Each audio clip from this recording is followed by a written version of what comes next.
So thank you so much, Faye. And our next lady is Mariam Manack, and she's the founder of Our Train. Mariam is the founder of Our Train and is a sports scientist, nutritional advisor, fitness and lifestyle coach. While working as a personal trainer in 2011, she became passionate about empowering women through health and fitness. Without any gym equipment, she would train clients at home using her voice and her gift.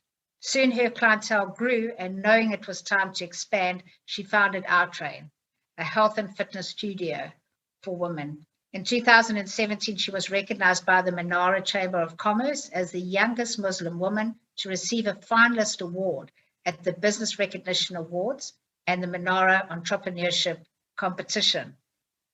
Over to you, Mariam.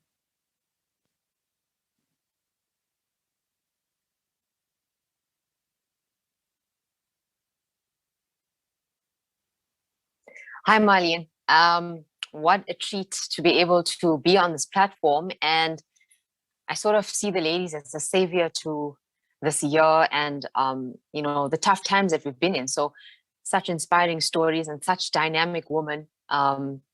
It's always good to hear encouragement. Sometimes, being an entrepreneur can be a lonely journey. So for me, this is something that I will definitely cherish. The moment that I had to think about that, where my pivotal moment would lay, is something that I want to get into in a moment. I just want to give you a quick intro on why I would select that moment as being so important in my life. I was self-employed from a very young age. So as soon as I qualified as a fitness coach, or rather sports scientist, which with a bachelor's degree, I went off and started working. Fitness is something that I hold close to my heart. And what I've recognized over the years was, women throughout schooling and as they get older or mature, shy away from sport and fitness. With the developing body, you become less confident, you don't feel that strong. You kind of segregate sport and fitness and say it's for certain individuals and certain individuals can excel in it, while I'll just stick to my academics. So, of course, I am a complete opposite candidate of this, especially being a brown-skinned girl, being a Muslim, working in a profession that's not so conventional or not so expected of me.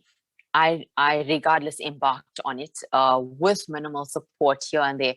But I mean, I was self-employed and I started with a few clients, so a handful, and if anyone has been to a gym or has had a personal trainer, you would have recognized the pricing. So it's not the most affordable thing for every person to put budget aside for. I was obviously a lot cheaper at the time, from 50 Rand to 20 Rand a session. I would see clients one-on-one. I literally didn't have any equipment because I was obviously just starting. I had no capital investments or anything. I was only 20 at the time. And I kind of went on this journey through my 20s. And I like to call it was my journey through resilience, ambition, and passion. As isolated as I was, because everyone else was obviously still studying further or working in a corporate profession or profession that somehow had a better structure, I was at the bottom end of my pyramid. I was laying the foundations. I was digging deep into what I enjoy and climbing the ladder as every year went. I did find that it became such a journey for me that I had to carve my own way, sort of stay in my own lane and figure things out. Okay. And obviously you have mentors and stuff that you can seek towards, which helps. But we know with any entrepreneur, you have your experiences build you. And that's the way to get to the top of your pyramid. If I may just jump forward to my pivotal moment, because it's the most organic and I think authentic pivotal moment that any woman would agree with. In 2019, I was recognized and called by Forbes 30 Under 30 Africa. So for me, that was the biggest deal of my life. But it's not my pivotal moment either. And I'll tell you why in a bit. I was ranked number 3 in Africa under my category, and I was alongside amazing people, champions like Mo Salah and Sadio Mane, soccer players. I was next to Boiti, an artist. They were just, the dynamic of human beings that I was along was exceptional for me. I actually felt like crying, going on stage and receiving this award. Not even knowing that in 6 weeks' time, what I did was the pregnancy test to find out that I was pregnant. So unplanned, and here I just saw 8 years of a business that I had mastered by myself, for myself, training people by myself, coaching them, working the long hours, managing my business, marketing my business. I literally played every role in an organization by myself, which is all good, and it's lovely to have such an accolade and such an accomplishment as an individual. But it was a huge moment in my life where I kind of, if I just make this action, it was like I was just, how do I go forward? I'm going to have a kid. My job is so demanding. Where are these people that I need to speak to? Who's going to help me? I kind of went and shied away into a very lonely space. And it was winter. So, which means I started work in the dark and I finished work in the dark. And it sort of clicked into my head that, you know what? Hey, Mariam, you've always dreamed of an expansion plan. You've always said that you have this brand, iTrain. You've developed a business. You've grown into a space of where women can conform to and, feel comfortable in. How and when will you expand, if not now? And my 10 months of being pregnant was my pivotal moment. I don't know if it was having the kid in my belly that, enhanced my thinking, my innovation. And I kind of then developed a team, which was very empowering for me as an individual to know that I'm not just keeping my strengths to myself. I'm now have a responsibility or a role per se, where I've got to now equipped more individuals to kind of grow into the space I am, because then my vision wouldn't be complete if I was alone. I developed a team and scaled my team to obviously 10 individuals, where we had in place managers, we had trainers. The gym would open at 5 a.m.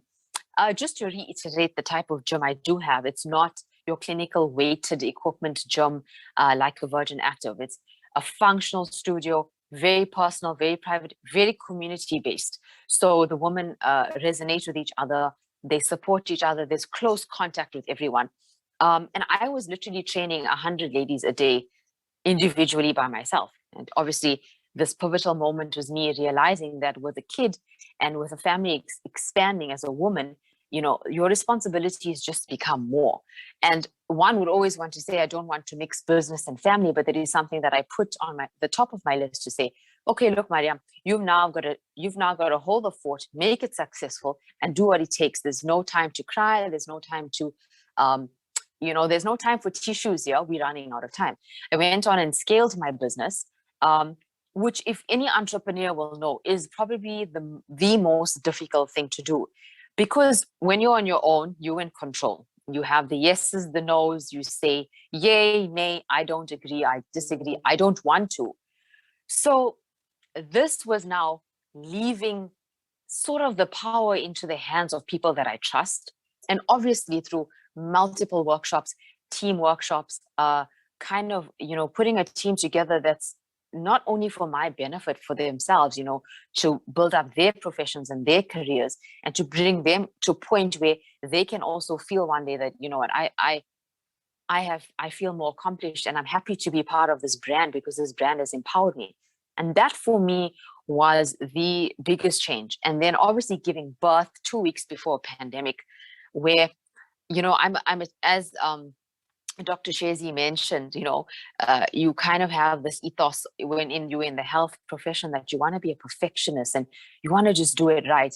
I had planned my 52 weeks while I was pregnant. It was literally the first day of January to the 31st. And then on the 27th of March, with a 2-week-old baby, we had to close. It was a lockdown. Businesses in the gym industry had to shut down, which meant I had a team now in for 6 weeks. Everyone turning to look at me and be like, but what do we do now? We were ready, we were prepared, and now we've got to close. So where to?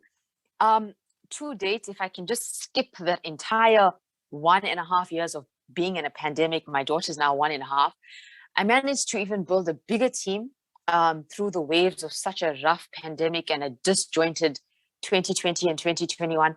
I've even managed to open up a second gym, and I'm actually going on to opening up my third gym in the Umhlanga region soon. And I just, with the grace of God, of course, and with resilience and passion, and I find my work so therapeutic. I don't see it as work. I see it as an opportunity to grow the people in our country, to grow girls, to grow women, for women of who especially in my community, who feel like women are constrained to certain professions. This is something for them to look back at me and not sort of like a legend, but sort of say, you know what, she did it and I can. And there's also this thing is that when women, you have a kid, and it's kind of like you need to not neglect your children and your family. You need to leave business aside and you need to go forward and grow a family. And for me, I found that as a very beautiful challenge. I know it's going to be hard, and the pivotal moment of being pregnant and having a kid and being a business owner to then being a leader, and then having to grow the business even more to where it is, even through the toughest time of my life, has definitely been that life-changing moment for me. And I would like to think there's smaller challenges coming up, but it's definitely prepared me for bigger challenges that I may not foresee right now.